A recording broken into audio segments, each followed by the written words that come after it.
Hello everyone. So welcome back to my channel. I welcome you all to the another video. In this video we will talk about the another topic that is oogenesis. इससे last video में इससे जो पहले हमने 4 videos में male reproductive system, female reproductive system, spermatogenesis ये सब कुछ कवर कर लिया था। अब इस नेक्स्ट वीडियो में हम oogenesis को स्टार्ट करेंगे। oogenesis क्या है? Formation of female gamete, and you know the female gamete is ओवा, एग भी कह सकते हैं या फिर ऊटिड भी कह देते हैं। ठीक है, अब जो एक मार्क डिफरेंस है, स्पर्मेटोजेनेसिस तो प्यूबर्टी पे स्टार्ट हो रही थी, पर oogenesis जो होती है वो इनिशिएट हो जाती है during embryonic development. It initiates during embryonic development.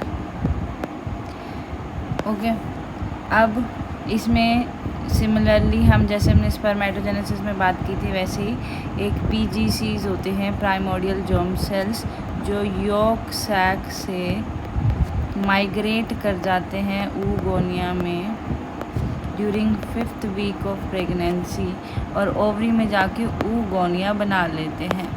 ठीक है, कहाँ पे? ओवरी में। अभी जो oogonia है इनकी प्लॉइडी होती है 2n।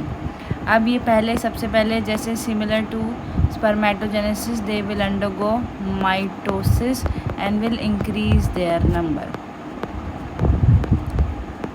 Okay, they will increase their number. So this division occur till 22 weeks. This multiplicative phase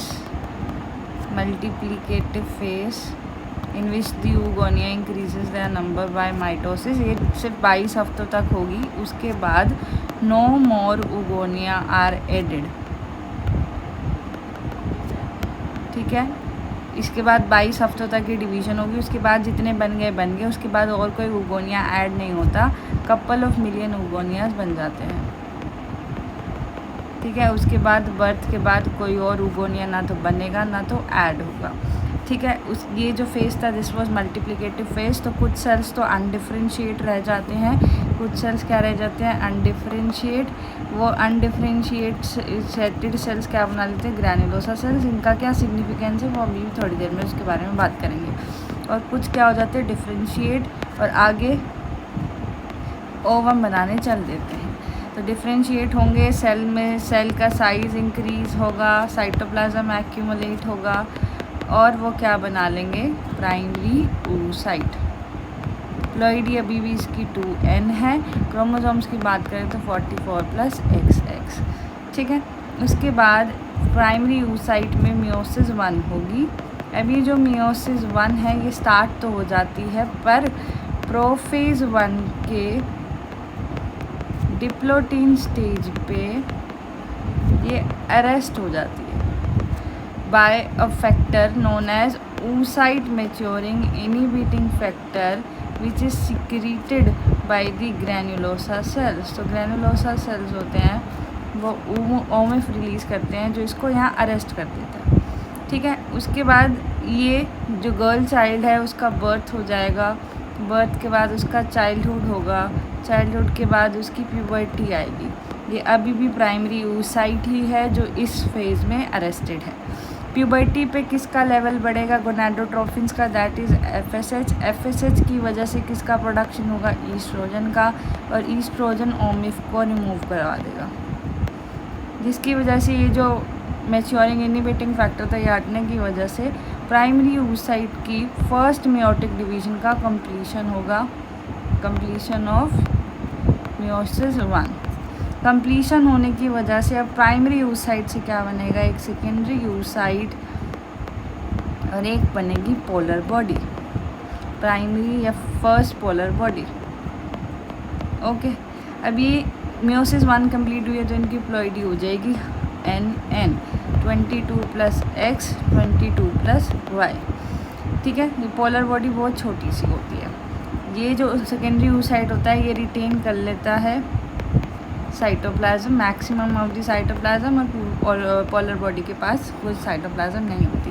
this is a kind of unequal cytokinesis, कि जो मैक्सिमम साइटोप्लाज्म था वो किसने रख लिया, सेकेंडरी oocyte ने, और पोलर बॉडी के पास कोई साइटोप्लाज्म नहीं आया।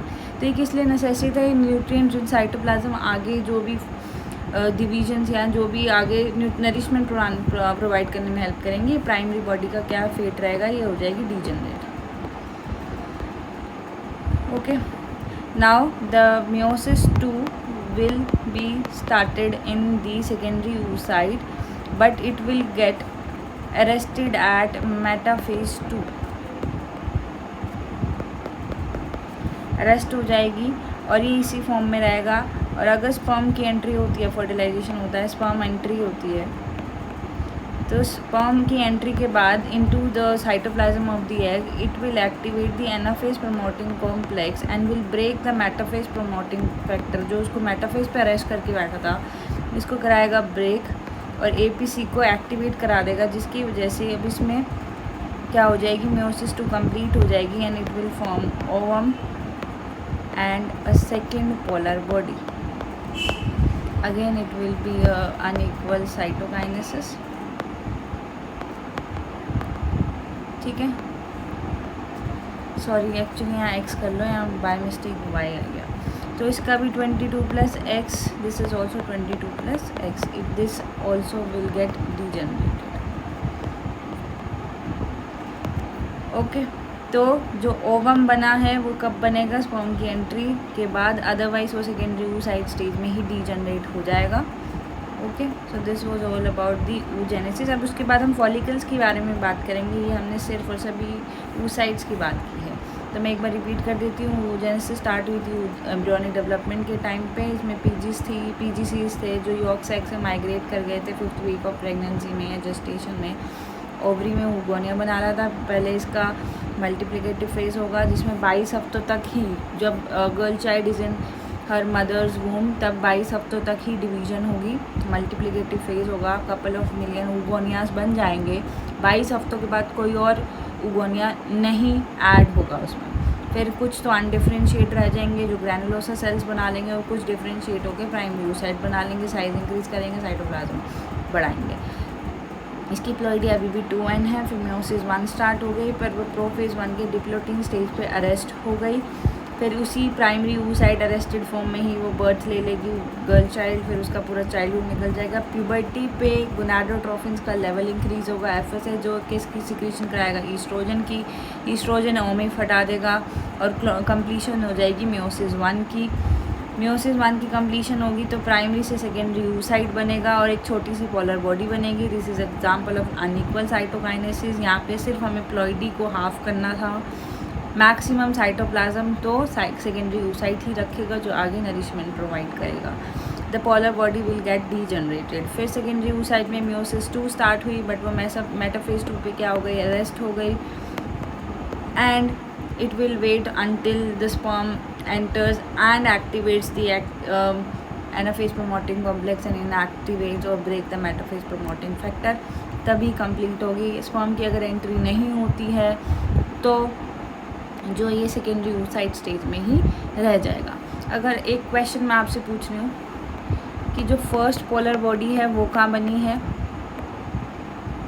और जो सेकेंड पोलर बॉडी है वो कहाँ बनी है। अगर हम बात करें फर्स्ट पोलर बॉडी तो ओवरी में बनती है, पर जो सेकंड पोलर बॉडी है वो फेलोपियन ट्यूब में बनती है। हाउ, क्योंकि जो सेकेंडरी oocyte स्टेज में ही ओव्यूलेशन हो जाती है, उसके बाद जो स्पर्म आता है वो फेलोपियन ट्यूब में आता है और वहीं जब वो एंटर करेगा सेकेंडरी oocyte में तभी उसका कंप्लीशन होके ओवम और सेकेंड पोलर बॉडी बनेगी। ठीक है, और एक और क्वेश्चन, एक प्राइमरी oocyte से कितने सेकेंडरी बनते हैं, एक प्राइमरी oocyte से एक ही सेकेंडरी oocyte बनेगा और उससे एक ही ओवम बनेगा। स्पर्मेटोजेनेसिस में क्या था, एक प्राइमरी से कितने बन रहे थे सेकेंडरी, 2 सेकेंडरी स्पर्मेटोसाइट बन रहे थे, उससे 4 स्पर्मेटिड या स्पर्मेटोजोआ बन रहे थे। तो this is the difference.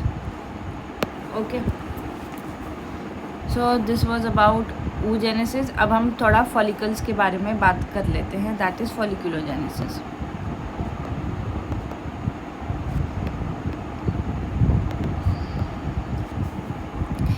What happens is जो ये प्राइमरी यूज साइट था जो अरेस्ट हो गया था in the prophase 1 on diplotene stage, ये जो बर्थ से पहले तो it will get surrounded by a layer of granulosa cells, ठीक है, and this is known as primary follicle, ठीक है. These are granulosa cells, I am writing it in an abbreviated form GC. It has primary oocyte which is arrested, इसी form में बन के बैठ गया. अब जब बर्थ हो गया, चाइल्डहुड हो गया, प्यूबर्टी आ गई, तब तो ये मिलियंस में थे बिफोर बर्थ, पर प्यूबर्टी में ये ईच ओवरी में सिर्फ 60 to 80 के ही बचते हैं, 60 to 80 के लेफ्ट इन ईच ओवरी, ठीक है. अब प्यूबर्टी में एक तो ये प्राइमरी फॉलिकल्स इतने बचे हैं, अब ये स्टार्ट होंगे आगे मैच्योर होना. तो प्राइमरी फॉलिकल से क्या बनेंगे, अब प्राइमरी फॉलिकल से बनेंगे सेकेंडरी फॉलिकल. सेकेंडरी फॉलिकल की अगर हम बात करें, उसके अंदर क्या होता है, एक ये प्राइमरी oocyte ही होगा रेस्टेड फॉर्म में, और ग्रैनुलोसा सेल्स की एक से ज़्यादा लेयर्स आ जाएंगी, स्ट्रेटिफाइड हो जाएगा, मल्टी लेयर्ड हो जाएगा, ठीक है. और इसके अराउंड क्या आ जाएगी, एक थीका की लेयर आ जाएगी, theca, which is form by the connective tissue. And then secondary से क्या बनेगा, टर्शरी फॉलिकल, FSH की प्रेजेंस में, क्योंकि FSH की क्या फुल फॉर्म है, फॉलिकल स्टिमुलेटिंग हार्मोन. प्राइमरी से क्या बनेगा, टर्शरी फॉलिकल. टर्शरी फॉलिकल में जो मेन इवेंट हो रहा है कि जो प्राइमरी oocyte है वो अपनी मियोसिस कंप्लीट कर रहा है, पोस्ट मियोटिक डिवीजन. तो टर्शरी के अंदर क्या होगा, सेकेंडरी oocyte होगा.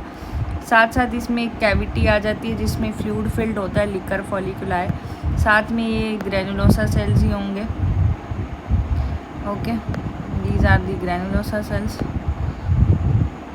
और ये जो थीका वाली लेयर है ये दो में डिवाइड हो जाएगी, theca interna and theca externa. This is the tertiary follicle. Now the tertiary follicle will get mature and form the Graafian follicle which is the mature follicle. अब वो कैसा दिखेगा, इसमें भी क्या होगा, एक सेकेंडरी oocyte होगा, उसके अराउंड ये अपने अराउंड एक प्राइमरी मेम्ब्रेन बना लेगा, that is zona pellucida. Antrum का साइज़ और बड़ा हो जाएगा, ओके. एंड अगेन इसमें ये ग्रैनुलोसा सेल्स या फॉलिकुलर सेल्स होंगे, ओके. ये मैं सिर्फ ऐसे रिप्रेजेंट करने के लिए बना रही हूँ. और जो वही थीका की दो लेयर्स होंगी. This is the mature follicle.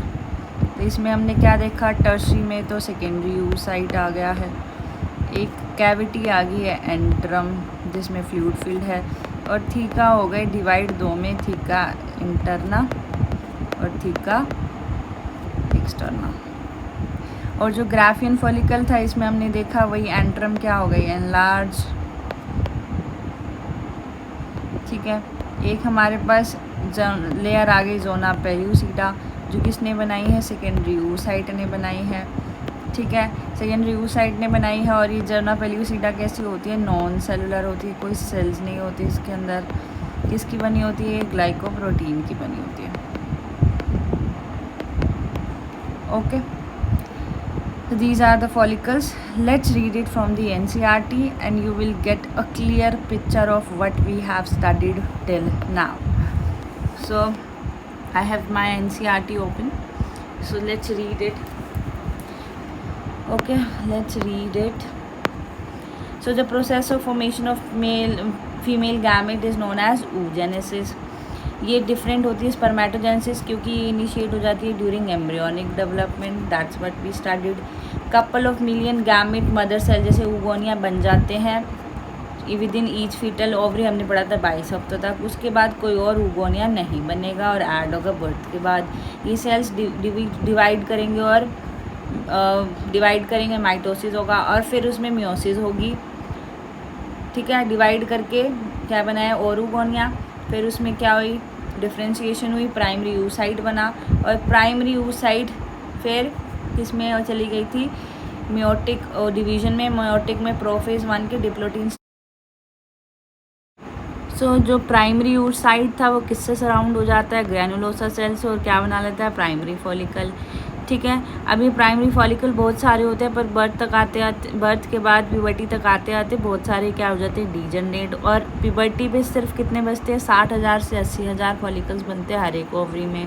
फिर जो प्राइमरी फॉलिकल था वो दोबारा किससे सराउंड हो गया था, और ग्रैनुलोसा सेल से, और एक थीका लेयर थी, और क्या बना लेता, सेकेंडरी फॉलिकल। ठीक है, तो सेकेंडरी फॉलिकल था वो फिर किस में ट्रांसफॉर्म हो गया था, टर्शरी में, जिसके अंदर एक फ्लूइड फिल कैविटी थी जिसको हम बोल रहे थे एंट्रम। तो जो थीका लेयर थी वो डिवाइड हो गई थी इनर थीका और आउटर थीका एक्सटर्ना में। फिर उसके बाद टर्शरी फॉलिकल में प्राइमरी oocyte ने अपनी क्या कर ली थे, साइज़ बड़ा हुआ और अपनी फर्स्ट मियोटिक डिवीजन को कंप्लीट कर लिया। ये अनइक्वल डिवीजन थी जिसकी वजह से एक लार्ज हैप्लॉइड सेकेंडरी oocyte बना था, एक छोटी सी पॉलर बॉडी बनी थी। फिर जो सेकेंडरी oocyte था उसने बहुत सारा साइटोप्लाज्म रख लिया था, और प्राइमरी oocyte के कंपैरिजन में प्राइमरी oocyte का मैक्सिमम उसने रख लिया था साइटोप्लाज्म, और पॉलर बॉडी के पास कुछ नहीं गया था। दोनों ही ये जो पॉलर बॉडी जो भी बनेंगी हमारी क्या हो जाएंगी, डीजनरेट हो जाएंगी। पढ़ा था सेकेंडरी oocyte ने अपने अराउंड एक मेम्ब्रेन बना ली थी, primary membrane, that is zona pellucida. Zona pellucida is non cellular, किसकी बनी होती है, ग्लाइकोप्रोटीन की। फिर ग्राफियन फॉलिकल रप्चर होगा और उससे क्या निकलेगा, सेकेंडरी oocyte। इसी को हम क्या बोलेंगे, ओव्यूलेशन।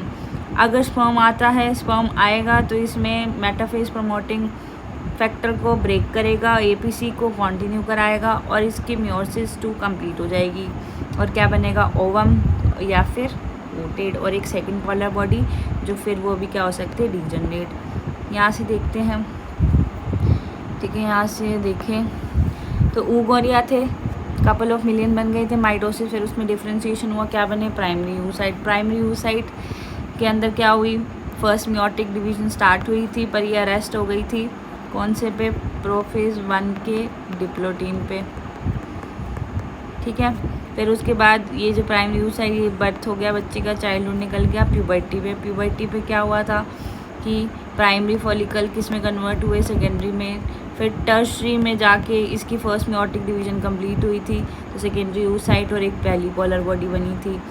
फिर सेकेंडरी oocyte जो था, अगर उसमें स्पर्म की एंट्री होती है, अडल्ट रिप्रोडक्टिव लाइफ, मतलब स्पर्म की अगर एंट्री होगी into the cytoplasm of the egg, तो किस में कन्वर्ट हो जाएगा, ओवम में और सेकेंड पॉलर बॉडी में। Ultimately these 2 polar bodies will get degenerated. इसको एक बार आप NCERT से अच्छे से रीड करना, you will get a clear picture और understanding of what we have studied till now. ठीक है, I hope it is clear. अगर आपको कोई भी इसमें प्रॉब्लम आती है पढ़ते हुए, you can comment down and I will definitely clear your doubt. So thank you, this was all about oogenesis। अगली क्लास में, अगले लेक्चर में we will continue further from the menstrual cycle. Till then, take care, bye bye, and please, if you find it useful, if you found this lecture useful, please like, comment and subscribe to my channel.